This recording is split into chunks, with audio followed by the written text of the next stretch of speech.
Okay, so for the free body diagram, we have an FG force acting on the ball, and then we have an Fn, but since Fn has components, Fn has to be bigger than Fg, and then this should be perpendicular to the surface. For part B, let's just draw out what we know, right? So if the ball is right here, right, and the distance here is d, and we know that from the center to here is big R. We also know that the distance from here to here is also big R because it's a hemisphere.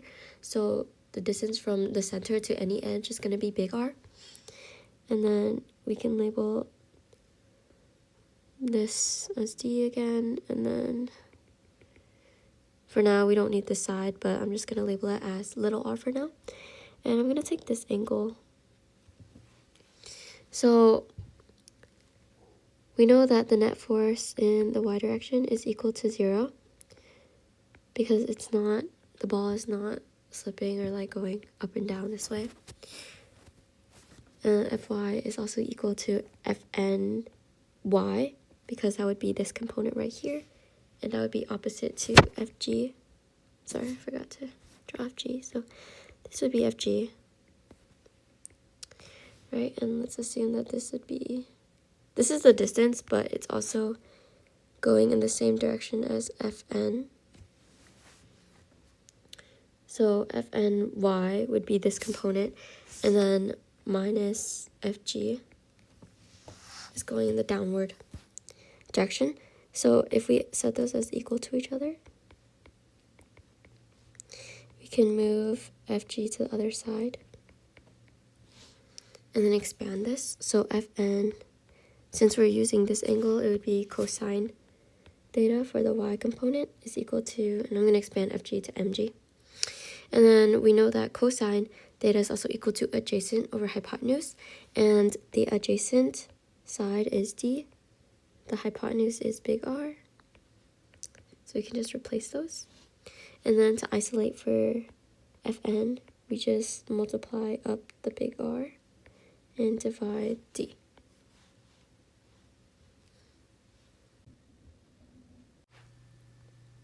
Okay, and we want to use this angle, right? Let's just label all of our variables again. I'm going to just label this as little r.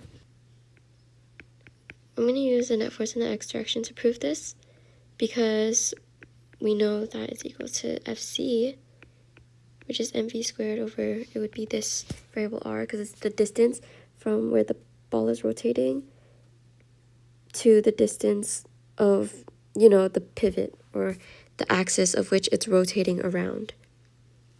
So, and then the net force in the x direction is equal to just Fn x, which I can just expand to Fn. If we're using this angle right here, then we want this component opposite, so sine theta. And then since these are both net force in the x direction, I'm going to set them as equal to each other.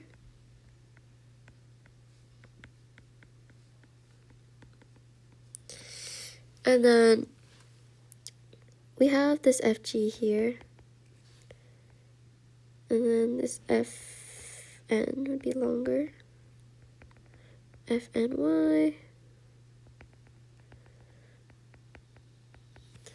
Okay, so we know that Fny would be equal to Fg because the net force in the y direction is equal to 0, and the only two forces in the y direction are Fny minus Fg.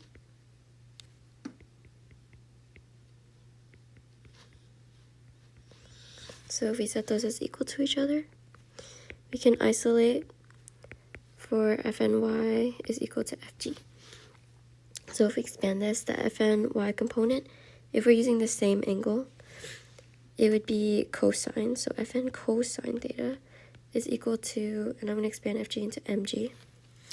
And then we can isolate for Fn by doing mg over cosine theta, and then plugging this in to this equation.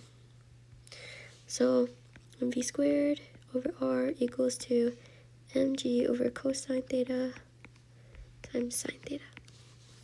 Right off the bat, I'm just going to cancel out these m's so we don't have to keep on writing it. So v squared over r equals to g, and then sine over cosine, we can just simplify that to tangent. We don't know tangent or the angle, so we know tangent is opposite over adjacent to the angle, so we're going to replace tangent with r over d. Okay, now we can start isolating for v. So if we multiply the other r up, we get gr squared over d, and then to isolate for v, we would square root both sides. However, this r squared is not a variable that we were given, that's just a variable we made up, right? So to solve for that, I'm going to use the Pythagorean theorem. So I'm just clearing my work to make some space. Pythagorean theorem, so big R squared equals D squared plus R squared.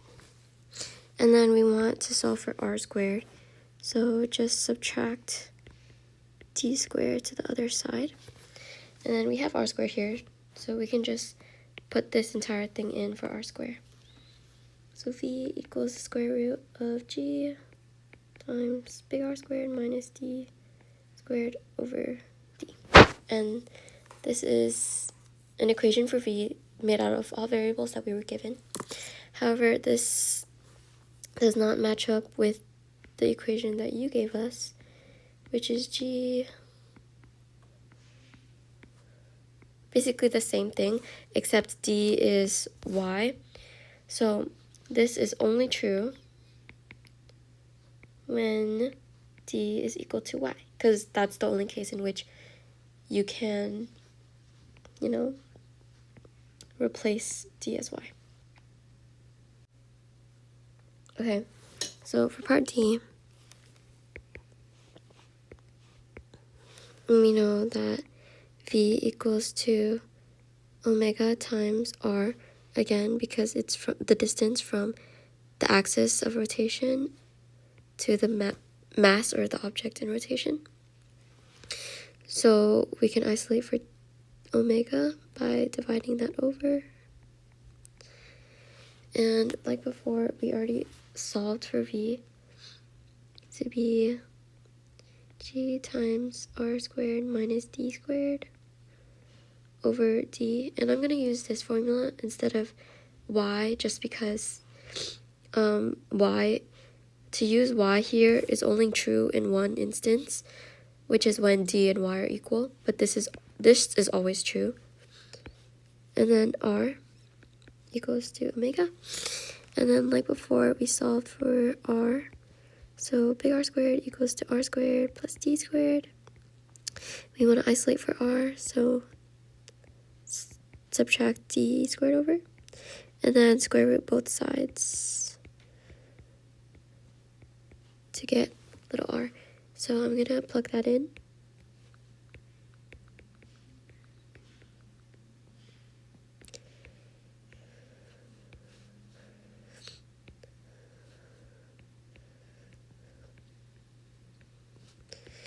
Okay, and by the rule of square roots, we can combine these two because they're being divided by each other. So we can just simplify this to be this.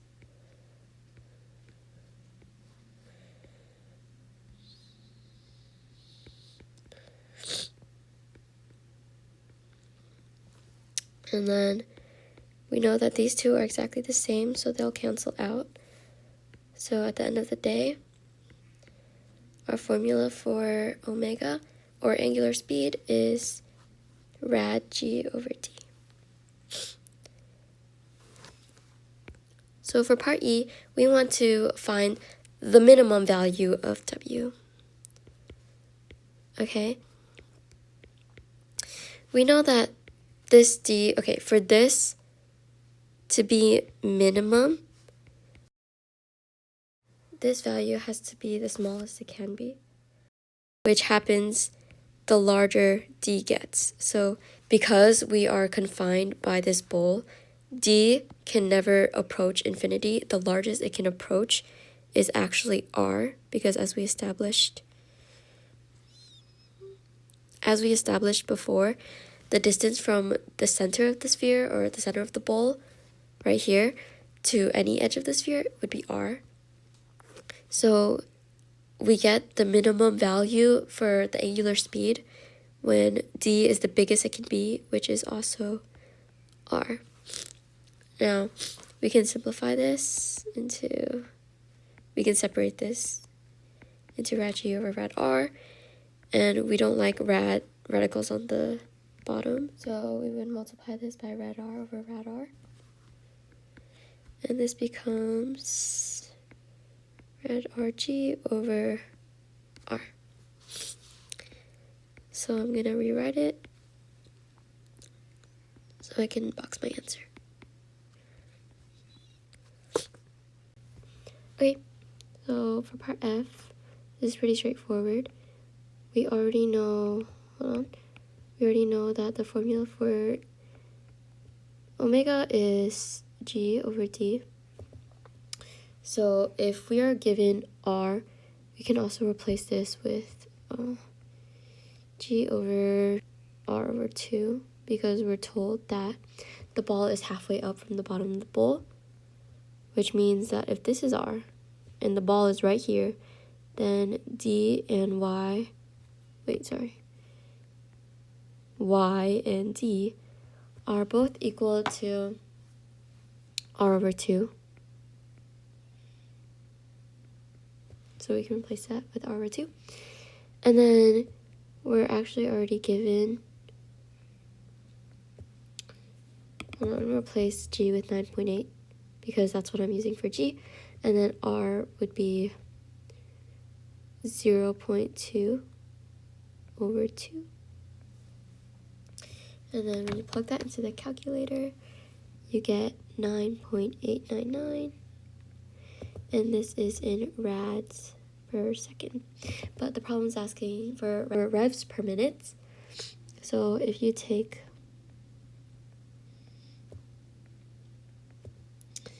these units, and then we want revs per minute, so I'm gonna multiply this by 2 pi, and it's rads in the unit. And then we want also to get rid of the seconds, so 60 seconds is equal to 1 minute, so that we can cancel out all these units. And then we're left with 94.533 revs per minute.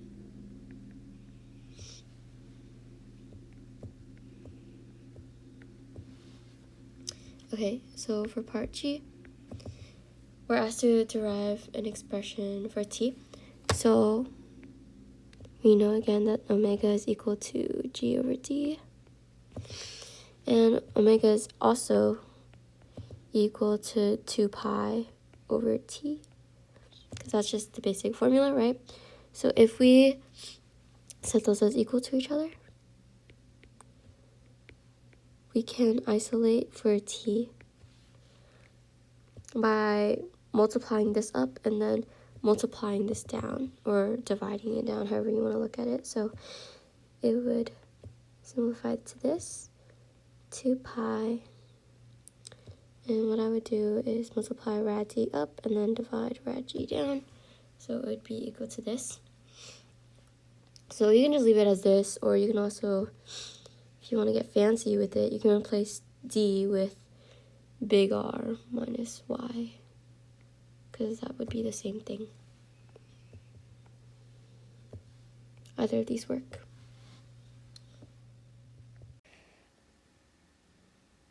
Okay, so if we draw out our components again,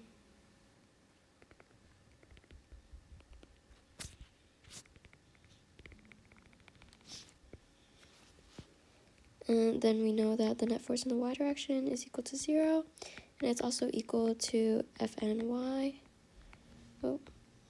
minus Fg. So if we set those as equal to each other, we also know that Fny is equal to Fg.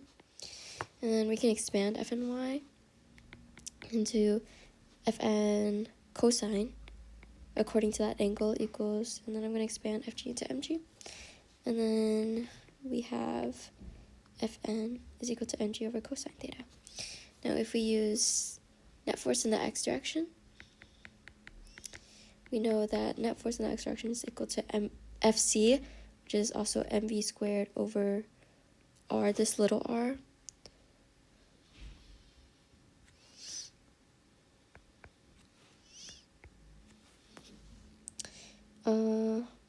Or we can expand this to mr squared times omega squared over r.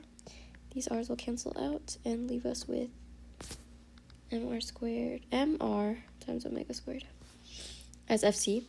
And then for the net force in the x direction again, the only force acting is Fnx, or in other words, Fn sine theta, according to that angle. And then we just solve for Fn right here, so I'm going to plug that in. Mg over cosine theta times sine theta. Okay, so since these are both equal to Fx, I'm going to set them as equal to each other.